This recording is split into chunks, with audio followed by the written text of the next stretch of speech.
Everyone, this is my video presentation is all about mobile apps review, and my mobile application is Facebook, and these are the advantages features. First, connecting with friends and family. Facebook make it easy to stay in touch with people you know, even if you live far away. You can share photos, videos, and messages with each other. And next, playing games. Facebook has a lot of fun games that you can play with your friends. You can compete with each other and see who's the best. And next, newsfeed. This is where you see updates from your friends and family, as well as from the pages you follow. And last one, marketplace. This is where you can buy and sell items. And papakita ko sa inyo kung paano ginagamit si Facebook.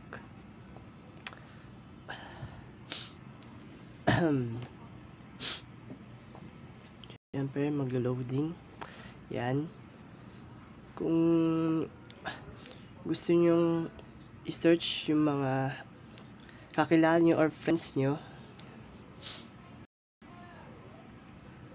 touch the search button. Hindi siya matouch. Ayun. Yan. Lalabas ninyo research.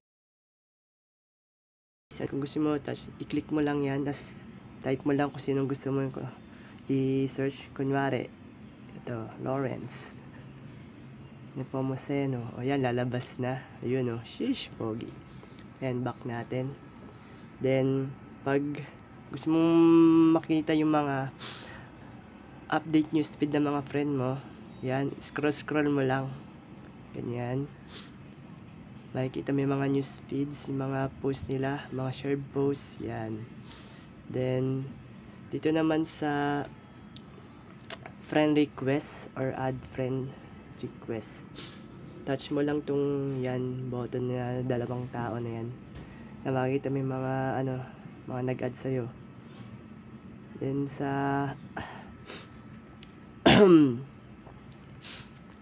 dito naman sa menu niya, pinutin mo yung mukha mo, lalabas dyan sa mga shortcuts yan, mga friends mo. Dito naman may lalabas dito sa settings, yan, may marketplace, then videos, games, messenger, feeds, and yun. And the next, balik tayo sa aking presentation.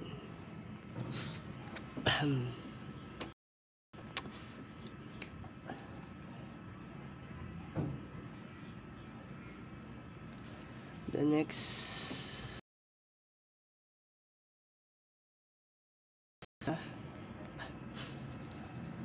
lag.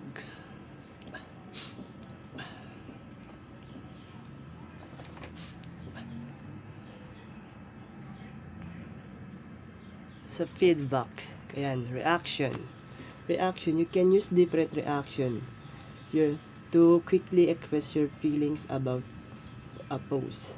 Next, comments are a comment to share your thoughts or ask a questions. This is a great way to start discussion.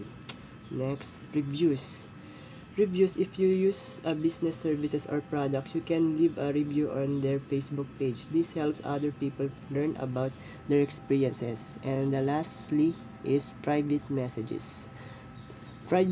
Send a private message to the person or page you want to give feedback to. This is a good option if you want to share more detailed feedback if you don't want to make it public. And that's all. Thank you. Bye.